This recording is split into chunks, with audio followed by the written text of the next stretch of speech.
আশা করি সবাই ভালো আছেন। আজকের নিউ টিউটোরিয়ালে আপনাদেরকে স্বাগতম। আজকে আমরা আলোচনা করব স্ট্যাট প্রপার্টি র্যাপার নিয়ে। স্ট্যাট প্রপার্টি র্যাপার কিভাবে আমাদের ভিউতে কাজ করতে পারি এবং হচ্ছে এটা কিভাবে কাজ করে মূলত সেই বিষয় নিয়ে আজকে আলোচনা। তো যখন কোনো একটা আমরা লোকালি কোনো একটা ভিউকে অর্থাৎ কোনো একটা স্ট্যাটকে যখন স্টোর করব লোকালি, তখনই মূলত হচ্ছে আমরা স্ট্যাট প্রপার্টি ইউজ করে থাকি।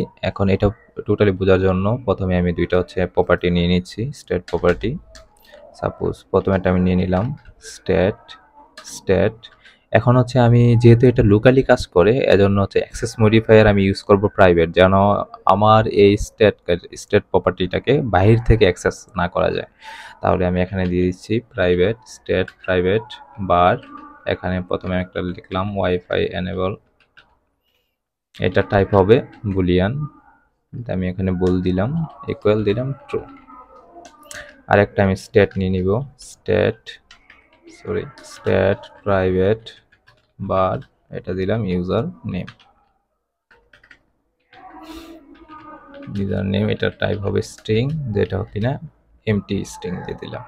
এখানে দেখেন আমি হচ্ছে দুইটা প্রপার্টি ইউজ করছি। স্ট্যাট প্রপার্টি ইউজ করার জন্য প্রথমে তারপরে স্ট্যাট দিতে হয়। তাহলে এটা হচ্ছে স্ট্যাট প্রপার্টি। দেন হচ্ছে আমি এখানে অ্যাক্সেস মডিফায়ার ইউজ করছি প্রাইভেট, যেন হচ্ছে এটা আমি প্রাইভেটলি লোকালি ইউজ করতে পারি, অর্থাৎ বাইরের কোনো ভিউ থেকে যখন এটাকে অ্যাক্সেস না করতে পারি, এর জন্য প্রাইভেট দিয়ে দিয়েছি, অর্থাৎ রেস্ট্রিক্টেড করে দিয়েছি। আমি এখানে প্রথমে একটা বুলিয়ান টাইপের ভেরিয়েবল নিলাম, পরবর্তীতে আরেকটা স্ট্রিং টাইপের প্রপার্টি র্যাপার, অর্থাৎ আরেকটা প্রপার্টি আমি নিলাম, যেটা হচ্ছে টাইপ হচ্ছে স্ট্রিং ইউজার নেম। এখন এগুলো হচ্ছে আমার ভিউতে কিভাবে কাজ করব। এখন যদি হচ্ছে আমি লোকালি অর্থাৎ কোনো এই স্ট্যাটগুলোকে আমি যদি চেঞ্জ করতে চাই, মনে করেন আমি এখন ইউজার নেমকে আমি এইটার স্ট্যাটটাকে চেঞ্জ করব। তো এইটার স্ট্যাটটা যখনই চেঞ্জ হবে, তখন এই ভেরিয়েবলটা যত জায়গায় ইউজ হবে লোকালি, তত জায়গায় ভিউটা কিন্তু রিরেন্ডার হবে, অর্থাৎ ওই ভিউগুলা আপডেট হয়ে যাবে। তাহলে এই আপডেট ভিউটাকে দেখার জন্য প্রথমে আমরা কি করব, এই ইউজার নেমটাকে অর্থাৎ এটা স্ট্যাটটাকে চেঞ্জ করব, অর্থাৎ এই ভ্যালুটাকে রিয়েল টাইমে আমরা চেঞ্জ করব। তাহলে সেক্ষেত্রে আমি প্রথমে একটা বিস্টেক নিয়ে নিচ্ছি, এখানে বিস্টেক একটা পেডিং দিয়ে নিচ্ছি, সাপোজ পেডিং দিয়ে দিলাম 50 দিয়ে নিলাম।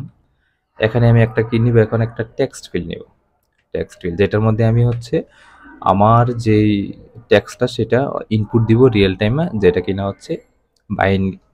আচ্ছা, এখানে আরেকটা বিষয়ে আপনাদের বলে রাখি, আমি যদি লিখি এন্টার ইউজার নেম,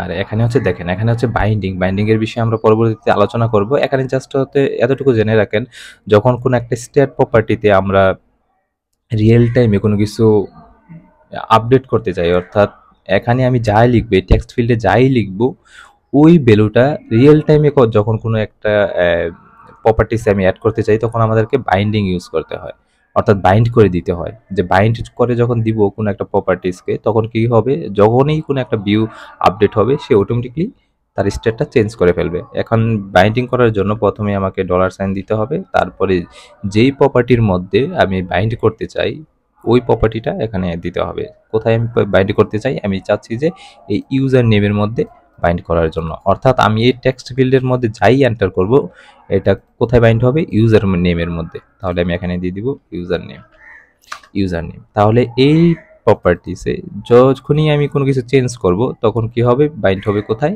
এই ইউজার নেমে। এখন দেখেন, এখানে আমি যদি কোনো কিছু লিখি, এই যে লিখতেছি, বাট আমার হচ্ছে আমি তো টেক্সট ফিল্ডে লিখতেছি, আমার যে বাইন্ড হচ্ছে এটা বোঝার জন্য আমি কি করব, এখন এখানে একটা টেক্সট নেব, টেক্সটের মধ্যে এখানে দিব ইউজার নেম কোলন দিয়ে দিলাম। এখানে হচ্ছে আমি আমার স্টেট প্রপার্টিটা ইউজ করব, কোনটা, ইউজার নেম। এই যে ইউজার নেম ইউজ করলাম। এখন কি হবে দেখেন, এই ইউজার নেমটা যে আমি এখানে ইউজ করেছি, অর্থাৎ আমি যখন বাইন্ড করতেছি, আমি যখন কোনো কিছু টাইপ করব, অর্থাৎ আমার নেম যখন আমি টাইপ করব, এই ইউজার নেমটা স্ট্যাটটা কিন্তু চেঞ্জ হবে। এখানে দেখেন ইনিশিয়ালি হচ্ছে ফাঁকা আছে, যখন আমি এখানে কোনো কিছু লিখবো, তখন কি হবে, এইটা অটোমেটিকলি ইউজার নেমটা এখানে বাইন্ডিং হয়ে যাবে, অর্থাৎ এই স্ট্যাটটা চেঞ্জ হবে। যখনই এই স্টেটটা চেঞ্জ হয়, যেহেতু আমি একটা অ্যাট দ্য রেট স্টেট দিয়েছি, অর্থাৎ স্টেট র্যাপার প্রপার্টি তখনই ওইভাবে কাজ করবে যখন কিনা এটা কোনো চেঞ্জ হবে, ওই ভিউটা অর্থাৎ এই প্রপার্টিসটা যত জায়গায় ইউজ হয়েছে ওই ভিউগুলোকে কি করবে, সে রিরেন্ডার করে দিবে। অর্থাৎ এই টেক্সট যে ইউজার নেমটা এখানে কিন্তু রিয়েল টাইমে চেঞ্জ হবে। আমরা যদি এখানে লিখি, দেখেন মাই নেম জয়, এই যে দেখেন এই এখানে আমি টেক্সট ফিল্ডে যা লিখেছি এখানে কিন্তু এই যে আমার যে টেক্সটটা সেখানে কিন্তু আপডেট হয়ে গিয়েছে। এইভাবে মূলত হচ্ছে আমরা কি করতে পারি, স্টেট প্রপার্টিগুলোকে ইউজ করতে পারি। এখানে সাপোজ আমি যদি আরেকটা নেই, টগল নিলাম, এখানে is on, sorry is on দিলাম, ইজ অন, এটা হচ্ছে যদি আমি ওয়াইফাই এনেবল দিই, এখানে একটা আমি টেক্সট নিলাম,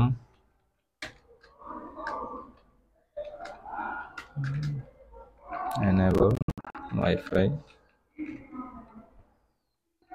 দেখেন এখানে হচ্ছে ও আমি একটা টগল নিয়েছি, যখন কিনা এটা ওয়াইফাই যখন আমি এনেবল করব, আমি কিন্তু এখানে বাইন্ডিং করে দিছি। এখানে যদি দেখেন টগলটা এখানে কিন্তু বাইন্ডিং করে দিছি ওয়াইফাই এনেবল, যেটা কিনা ট্রু ফলস রিটার্ন করে। তো আমি যখন এটাকে ট্রু হবে তখন আমি দেখবো যে ওয়াইফাই আছে কিনা, বা যখন ফলস আছে তখন দেখবো যে ওয়াইফাই আছে কিনা। তখন এখন এটা বোঝার জন্য আমি এখানে কি করব, একটা ইমেজ নিচ্ছি, ইমেজ সিস্টেম ইমেজ নিচ্ছি, যেটার নাম আমি দিচ্ছি, প্রথমে আমি এখানে হচ্ছে ওয়াইফাই এনেবল যদি হয়, যদি এটা ট্রু হয়, যদি আমার ওয়াইফাই এনেবল থাকে তাহলে হচ্ছে আমাকে ওয়াইফাইয়ের একটা ইমেজ শো করবে, সিস্টেম ইমেজ শো করবে। আর যদি ওয়াইফাই না থাকে তখন ওয়াইফাই নেই, ওয়াইফাই ডট স্ল্যাশ এই ইমেজটা শো করবে। দেখেন প্রথমে হচ্ছে আমার এটা হচ্ছে ট্রু আছে, আমি দেখেন ইনিশিয়াল স্টেট প্রপার্টিতে ট্রু সেট করে দিয়েছি। তো প্রথমে আমার কি আছে, ওয়াইফাই আছে। এখন আমি যখন টগল বাটনে ক্লিক করব, দেখেন এখানে কিন্তু ওয়াইফাই নেই, অর্থাৎ ওয়াইফাই স্ল্যাশ এই ইমেজটা কিন্তু শো করতেছে। তো এইভাবে কিন্তু আমরা হচ্ছে মূলত স্টেট প্রপার্টিগুলোকে আমরা ইউজ করতে পারি। আশা করি আপনারা বিষয়গুলো বুঝতে পেরেছেন। ধন্যবাদ সবাইকে।